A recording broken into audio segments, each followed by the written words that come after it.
Hello guys, welcome back to my channel. তো আজকে আমি নিয়ে চলে এসেছি তুলাই পাঞ্জি চালের রেসিপি।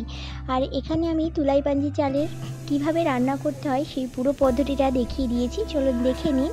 এখানে আমি হাঁড়ি ভর্তি করে জল নিয়ে নিয়েছি, আর জলটা কিন্তু টকবক করে ফুটছে। আর এদিকে চালটা আমি ধুয়ে 3 থেকে 4 বার ধুয়ে আমি রেখে দিয়েছিলাম। রাখতে হবে না, মানে একদমই 1 সেকেন্ডের মতো রেখেছিলাম। যতক্ষণ জলটা ফুটে গেছে ততক্ষণ আমি চালটা ঢেলে দিয়েছি। ঢেলে হালকা এইভাবে নেড়ে আমি ঢাকনাটা আটকে দেবো, এবং কিছুক্ষণ পর মানে 3 থেকে 4 মিনিট পর যখন টকবক করে ফুটে আসবে তখন আমি হাতা দিয়ে এইভাবে নাড়িয়ে চাড়িয়ে নেব। কিন্তু আমি এই ভাতটাকে হতে দেবো, আর মিনিমাম এই ভাতটা হতে 10 মিনিট মতো টাইম লাগে, আর 10 মিনিটের মধ্যে কিন্তু একদম রেডি হয়ে যাবে। আর এদিকে দেখো, কথা বলতে বলতে কিন্তু ভাত রেডি হয়ে গেছে। আমি এবার গ্যাসটাকে অফ করে দেবো। আর দেখতেই পাচ্ছ বেশ সুন্দরভাবে কিন্তু ভাতটা গলে গেছে।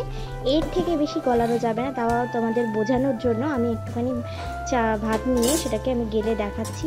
এটা কিন্তু অনেকটাই হয়ে গেছে, আর একটুখানি হওয়া বাকি আছে, যেটা কিন্তু ভাপেই হয়ে যাবে। তাই গ্যাসটা অফ করে আমি 1 সেকেন্ডের মতো ঢাকনা আটকে রেখে দেবো। তারপর আমি এটাকে জল ঝরিয়ে নেব। আর জল ঝরানোর পর আবারও 2 মিনিট আমি রেখে দেওয়ার পর এই দেখুন ঝরঝরে ভাত কিন্তু একদম রেডি হয়ে গেছে।